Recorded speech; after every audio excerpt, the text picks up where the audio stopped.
اب میں آتا ہوں ان باتوں کی طرف جو لوگ مصیبتوں کو برا سمجھتے ہیں۔ ایک صحابی تھے، ان کی شادی ہو گئی ایک صحابیہ سے، نکاح ہوا تھا مدینے میں، سال بھر خوشحالی سے گزرتے رہے، بہت اچھے دن گزرے۔ سال ختم ہونے کو تھا کہ خاتون جو ہے لڑائی کرنا شروع کر دیتی، کہتی مجھے تمہارے ساتھ رہنا نہیں، مجھے طلاق چاہیے، ڈائریکٹ طلاق۔ تو اس صحابی نے کہا ہوا کیا؟ وہ صحابیہ کہتی تھی نہیں مجھے تمہارے ساتھ رہنا نہیں۔ اس صحابی نے کہا ٹھیک ہے اگر ایسا ہی ہے تو حضور پاک صلی اللہ علیہ وسلم کے پاس چلتے ہیں، وہاں جا کر فیصلہ کرا لیں گے۔ تو وہ صحابیہ مان گئیں، کہا چلو چلتے ہیں۔ تو دونوں چلے جا رہے تھے اپنے گھر سے، حضور پاک صلی اللہ علیہ وسلم کے دربار میں فیصلہ کروانا ہے۔ چلتے وقت راستے میں ایک پتھر سے ٹھوکر لگ گئی اس صحابی کو، اور اتنی تیز ٹھوکر لگی کہ ان کا ناخن اکھڑ گیا۔ اب وہ ان کی خاتون جو بیوی صحابیاں ہیں وہ فوراً اپنے دوپٹے کا کپڑا پھاڑ کر کے انگلی کو باندھتی ہیں اور خون روکتی ہیں، اور اس کے بعد کہتی ہیں چلو واپس گھر چلتے ہیں۔ گھر واپس آنے کے بعد وہ کہتی مجھے طلاق نہیں چاہیے، ساتھ میں رہوں گی۔ کہا عورتوں کا موڈ، عورتوں کا اس طرح کا فیصلہ کیا بات ہے؟ وہ صحابیہ کہتی ہے میں نے سنا ہے کہ جب کبھی کوئی بندہ بیمار نہیں ہوتا تو اللہ اسے پسند نہیں کرتا۔ میں نے جب سے تم سے شادی کی ہے سال بھر ہو گئے، ایک بار بھی تم کو بیمار ہوتے نہیں دیکھا۔ مجھے ایسا لگنے لگا کہ کہیں تم اللہ کے ناپسندیدہ بندے تو نہیں ہو، اس لیے میں تمہارے ساتھ نہیں رہنا چاہتی تھی۔ اب جب راستے میں ٹھوکر لگ کر ناخن اکھڑ گیا تو مجھے احساس ہوا کہ اللہ تجھے بھی پسند کرتا، میں تیرے ساتھ رہنے کو تیار ہوں۔ وہ صحابیہ تھیں۔ میرے عزیزو، اس کا مطلب یہ نہیں کہ ہم آپس میں ایک دوسرے کے بیمار ہونے کی انتظار میں رہیں۔ شوہر یہ سوچے کہ میری بیوی بیمار کیوں نہیں ہوتی، اور بیوی یہ سوچتی رہے کہ میرا شوہر بیمار کب ہوگا۔ وہ توکل کا اعلیٰ درجہ ہے۔ انتظار اور تمنا مت کرو بیمار ہونے کا، بلکہ بیماری آ جائے تو اللہ کا شکر ادا کرو، آ جائے تو صبر کرو۔ عزیزان گرامی وقار، ہم آج امام حسین اور ان کے رفقائے گرامی رضوان اللہ علیہم اجمعین کو یاد کرتے ہیں تو صرف رونے کے لیے نہیں یا صرف غم منانے کے لیے نہیں، بلکہ داستان کربلا سنانے کا ایک عظیم مقصد یہ ہوتا ہے کہ نوجوانوں کے اندر بلکہ بوڑھے اور بچوں کے اندر بھی ایمانی جذبہ ایسا آ جائے کہ وہ ہر مصیبت پر ڈٹ کر کھڑے ہو سکیں، ہر یزیدی کا مقابلہ کر سکیں۔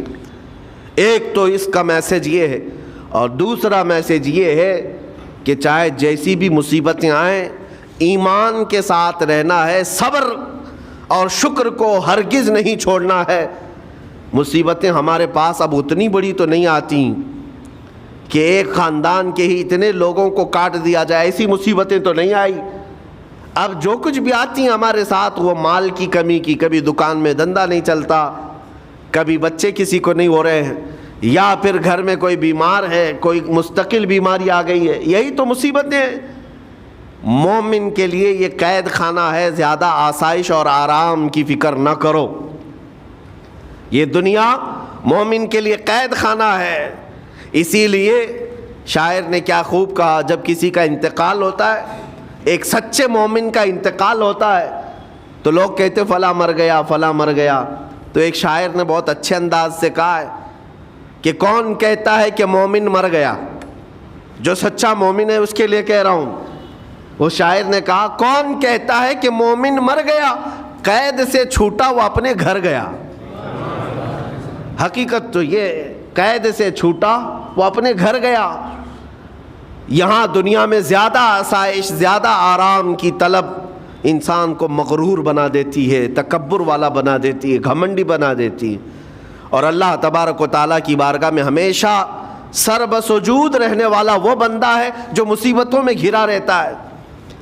کچھ نہ کچھ مصیبتیں ایسی ہیں جو تمہیں مسجد تک لاتی ہیں، قرآن تک لاتی ہیں، تسبیح تک لاتی ہیں، اور کوئی مصیبت نہ ہو، کوئی تکلیف نہ ہو تو پھر جلدی بندہ اللہ کو بھی یاد نہیں کرتا۔ اسی لیے رب تبارک و تعالیٰ کی بارگاہ میں کچھ فرشتے ایسے ہیں جب تم رو رو کر کے دعائیں کرتے ہو پھر یہ کہتے ہو میری دعا ہی نہیں قبول ہوتی. مولانا آپ کیجئے, میں تو کب سے کی دعا مانگ رہا ہوں, میری تو دعا ہوتی ہی نہیں, اور آپ کہتے ہیں اللہ تعالیٰ بہت جلدی دعا قبول کرتا ہے. یہ نا امیدی تمہاری اللہ تعالیٰ کی ذات سے ہرگز جائز نہیں. لیکن میں وجہ بھی بتا دیتا ہوں, کچھ فرشتے ایسے ہیں جو تمہاری دعائیں سن سن کر کے اللہ سے کہتے مولا یہ بندہ کتنا مانگ رہا ہے, تو قبول کیوں نہیں کرتا؟ رب تبارک و تعالیٰ یہ جو مانگ رہا ہے اسے دے کیوں نہیں دیتا؟ رب تعالیٰ فرماتا ہے فرشتوں میں بھی سن رہا ہوں اس کے مانگنے کو, اس کی دعاؤں کو, اگر میں ابھی اس کو دے دوں تو وہ مانگنا بند کر دے گا, اور اس کا مانگنا مجھے اچھا لگتا ہے, جب تک وہ مانگتا رہے گا میں اسے پسند کرتا رہوں گا. ایک وجہ یہ بھی ہوتی ہے تم مایوس ہو کر کے چھوڑ دیتے ہو کہ اب کیا دعا کرنا, اتنے دنوں سے کر ہی رہا تھا, کچھ نہیں ہوتا.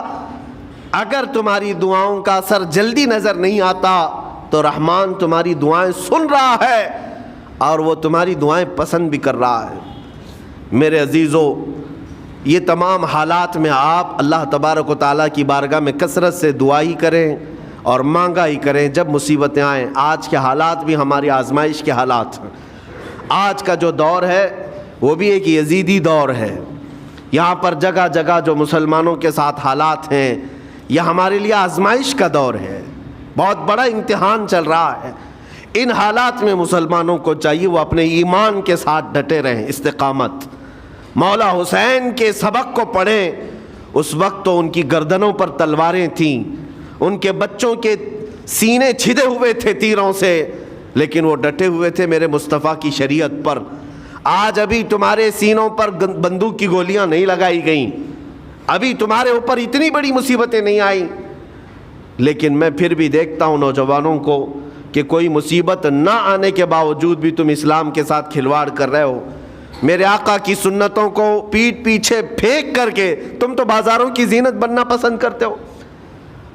اکثر لوگوں کو ہم نے دیکھا آج مجرے کرنے والوں کی کثرت یہ ہمارے نوجوان بچوں کی ہے.